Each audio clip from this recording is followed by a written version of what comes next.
In today's video, I'm going to teach you how to change your Behance profile URL using the best method. Whether you're revamping your personal brand or just want a more memorable link, making this change is simple. Let's walk through the steps together so you can have it set up in no time. First, you'll need to head over to the Behance website. You can do this by opening your preferred web browser and typing in behance.net. Once you're there, ensure you're logged into your account. Logging in is a crucial step because you need access to your account settings to make any changes. If you haven't logged in yet, go ahead and enter your credentials.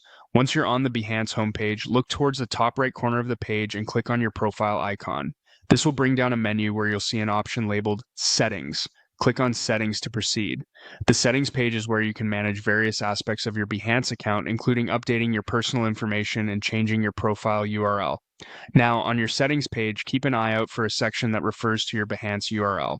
It's typically labeled clearly, so you should be able to locate it without much trouble. Once you find it, there will be an Edit button next to your current URL. Click on the Edit button to make changes to your profile URL. Here's your chance to create a URL that best represents your brand or professional identity. Go ahead and type in your new URL.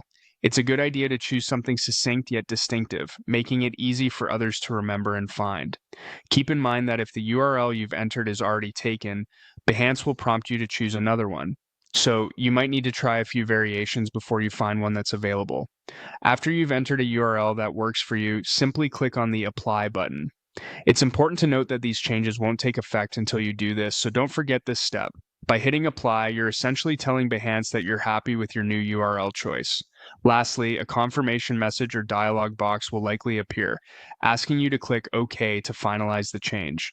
This step completes the process, ensuring your new profile URL is set and ready to use. And there you have it. You've successfully updated your Behance profile URL. Remember, this new URL is now your digital signature on Behance, so be sure to share it on your other social media and professional networking platforms. If you found this tutorial helpful, consider liking the video and subscribing for more useful tips. Thanks for watching.